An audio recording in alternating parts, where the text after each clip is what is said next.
Tuhan tak pernah janji, langit selalu biru, tetapi Dia berjanji selalu menyertai.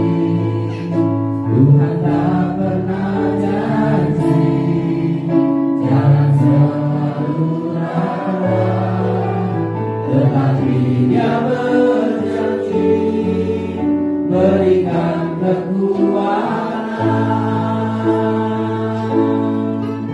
Jangan pernah menyerah, jangan berputus asa. Mujizat Tuhan ada saat hati menyembah.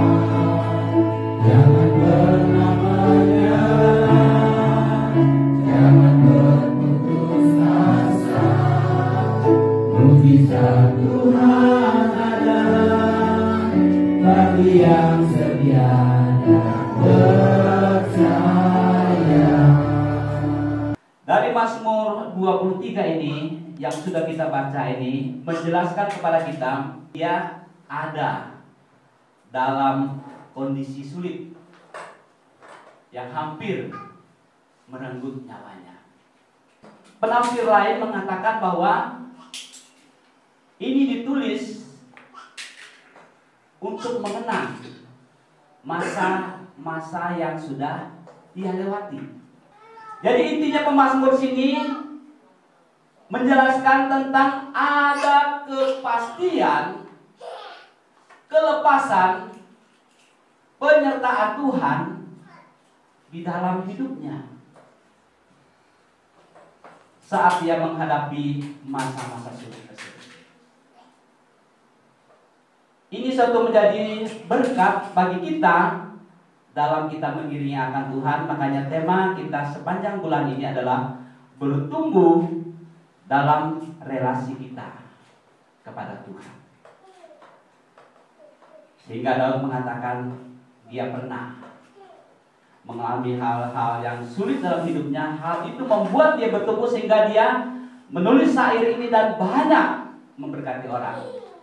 Satu syair tadi kita nyanyikan, ada juga syair lain. Kalau orang katakan nyanyi Tuhan adalah gembalaku, kita bingung syair yang mana kita pakai. Karena memang syair ini banyak memberkati banyak orang. Alkitab mencatat ada banyak relasi Allah dengan manusia. Dikatakan bahwa Allah disebut sebagai Raja kita. Allah juga disebut sebagai Juru Selamatku. Dan juga sering juga disebut adalah batu karang yang teguh dan kota bentengku. Mengapa hal itu muncul dalam kehidupan mereka? Karena mereka tahu bahwa Allah memang membentengi mereka dari musuh-musuh yang sedang menghadang mereka. Setelah Mazmur 23 ini disebut Tuhan adalah gembalaku. Mazmur ini yang pemazmur alami saat dia punya satu hubungan intim dengan Tuhan. Dan ia menyebut Tuhan itu sebagai gembalaku. Di sini kita belajar beberapa kebenaran yang penting tentang relasi pemazmur dengan Tuhan sebagai gembala. Dikatakan ayat 1 tadi dikatakan demikian. Tuhan adalah gembalaku dan takkan kekurangan aku. Daud berkata Tuhan gembalaku. Bukan berkata Tuhan itu gembala. Jadi satu hal yang berbeda ya. Tuhan itu gembala. Ya, Pak Masri itu gembala. Gembala siapa? Gembalaku. Ya, di Cekarek kan itu artinya kita rasa memiliki. Daud tidak mengenal Allah itu hanya sebagai gembala, tetapi Daud sangat merasakan bagaimana kehidupan Daud itu sebagai domba yang Tuhan adalah gembalanya. Di mana itu muncul? Saat Daud menghadapi masa-masa sulit yang tadi hampir merenggut nyawanya. Jikalau Daud mengatakan Tuhan adalah gembalaku, ini adalah suatu pengalaman pribadi Daud saat melewati bayang-bayang maut. Gembalaku adalah sebuah hubungan Daud yang begitu intim dengan Sang Penciptanya. Ada kataku di dalam bagian firman Tuhan ini. Saya coba perhatikan dalam Mazmur 23 ayat 1 sampai ayat ke-6 ini. Kataku dan aku diulangi sebanyak 17 kali. Artinya dalam pengulangan kata ini menjelaskan bahwa relasi Daud itu sangat dekat. Relasinya dengan Allah. Sehingga dia mengatakan Tuhan adalah gembalaku. Apa yang Daud alami saat Daud membangun relasi dengan Tuhan? Yaitu Daud mengalami kecukupan atau kepuasan. Kita membaca bagian firman Tuhan ini. 23, Mazmur Daud. Tuhan adalah gembalaku, takkan kekurangan aku. Ia membaringkan aku di padang yang berumput hijau. Ia membimbing aku ke air yang tenang. Ia menyegarkan jiwaku. Ia menuntun aku di jalan yang benar oleh karena namanya. Puji Tuhan, Daud mengalami suatu relasi hubungan dengan Allah. Dia mengalami suatu kecukupan. Dia katakan dan mengatakan takkan kekurangan aku. Ia membaringkan aku di padang yang berumput hijau. Ia membimbing aku ke air yang tenang. Dan ia menyegarkan jiwaku. Pemazmur ingin mengatakan, karena aku memiliki Tuhan sebagai gembalaku, maka aku merasa puas. Mengapa Daud berkata, takkan kekurangan aku? Siapa Daud itu sebenarnya? Apakah Daud memang orang yang kekurangan? Kita perhatikan, kalau kita perhatikan dalam bagian ini, melihat prestasi daripada Daud. Daud memiliki kekayaan yang berlimpah-limpah, bahkan kedudukan yang tinggi, memiliki otoritas terbesar. Ia juga memiliki segudang prestasi. Apalagi yang kurang? Daud juga pernah menjadi panglima perang. Jarang sekali dia kalah. Coba saudara sudah menjadi pemenang, apa yang saudara katakan? Siapa dulu kalau bukan saya? Daud juga seorang penyair yang terkenal, sehingga syairnya terkenal di mana-mana. Apalagi yang kurang sebenarnya? Tidak ada. Tetapi saudara yang dikasihi oleh Tuhan, yang menarik adalah bukan karena prestasi yang membuat Daud puas. Bukan karena keberhasilan yang ia capai materi yang membuat ia puas. Daud merasa puas karena Daud memiliki Allah yang luar biasa. Amin. Kadang kita bangga dengan hal-hal yang sifatnya fana. Bahwa Daud tahu bahwa itu tidak akan kekal adanya.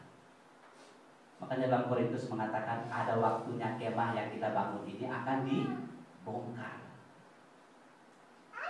Tetapi Daud melihat suatu kekekalan yang sangat luar biasa, sehingga dia katakan Tuhan itu gembalaku, takkan kekurangan aku. Daud merasakan hal ini dalam kehidupannya, yang walaupun dia mempunyai segudang prestasi, dia berhasil di dalam kehidupannya, dan hal itu tidak menjamin hidupnya. Sehingga dikatakan bahwa hanya dekat Allah saja aku tenang, karena daripadanya lah keselamatan.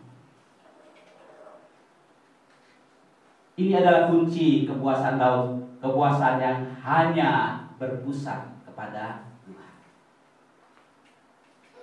Karena Daud sadar bahwa harta itu bisa datang dan bisa pergi. Kesehatan juga bisa datang dan bisa pergi. Mungkin kita katakan kita sehat, tetapi bukan karena dengan cara sakit kita dipanggil Tuhan. Terkadang kita hanya terpleset kamar mandi bisa lewat gitu ya. Ada yang bisa sebentar nonton juga bisa lewat. Artinya kapan-kapan pun dan dalam situasi apapun kita bisa. Oleh karena itu Daud sangat tahu bahwa hanya dekat Allah dia mengalami satu ketenangan, karena saat dia dipanggil dia sudah ada bersama-sama dengan Tuhan. Daud memiliki satu kepuasan, kecukupan di dalam hidupnya. Bukan masalah harta dunia ini, tetapi bagaimana relasinya dengan Tuhan. Yang kedua, apa yang membuat Daud mengalami hal atau relasi dengan Allah yang kedua? Lanjutkan. Kita baca ayat yang keempat. 2-3. Sekalipun aku berjalan dalam lembah kekelaman, aku tidak takut bahaya, sebab Engkau besertaku. Gadamu dan tongkatmu itulah yang menghibur aku. Kalimat yang menarik bagi saya. Semuanya menarik, tapi saya mau tekankan bahwa sebab Engkau besertaku.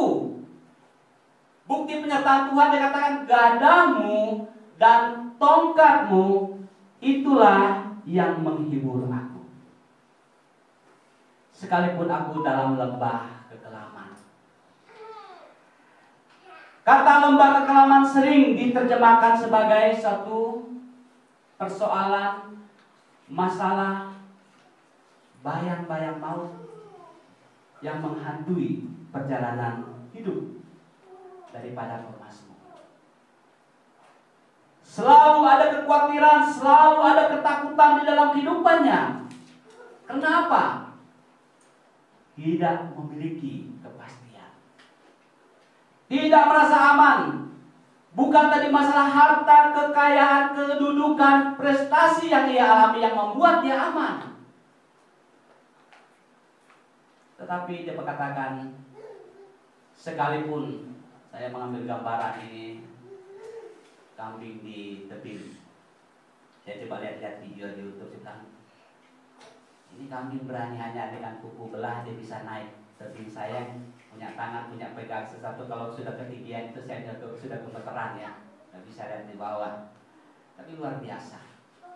Ini menggambarkan bahwa dia memiliki satu ketenangan karena dia ada pegangannya.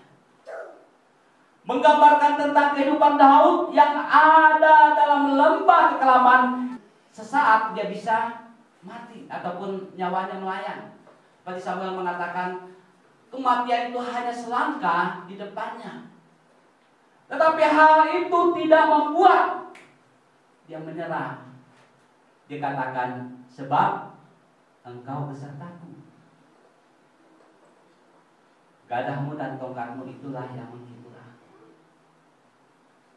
Artinya ini juga pilihan Rasul Paulus. Apabila dia hidup, dia ada waktu untuk memberitakan Injil. Apabila dia mati, dia ada bersama-sama dengan Tuhan. Aku bingung mana yang harus kupilih, karena dua-duanya baik. Kehidupan kita juga demikian. Kita diambang. Mungkin juga sebagian kita hampir nyawa melayang saat COVID ini. Tapi Tuhan beserta dengan kita. Gadahmu dan tongkatmu itulah yang menghibur aku.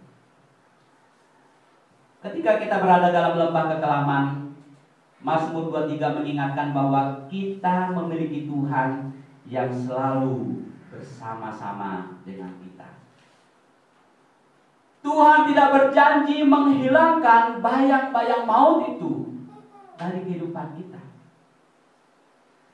Tuhan tidak berjanji untuk menghilangkan lembah kelam itu dalam hidup kita. Tetapi Tuhan berjanji akan menyertai langkah-langkah hidup kita. Dia akan memberikan punggung yang kuat untuk memikul beban yang Tuhan berikan kepada kita. Lari dari masalah tidak akan menyelesaikan masalah. Tetapi kekuatan yang daripada Allah akan menolong kita. Itu sebab Daud mengatakan, sekalipun aku dalam lembah kekelaman, aku tahu bahwa lembah kelam ini tidak akan pergi daripadaku. Tapi Tuhan memberi aku kekuatan dan akan selalu menyertai perjalanan hidupku. Akan menuntun Daud melewati lembah-lembah kelam.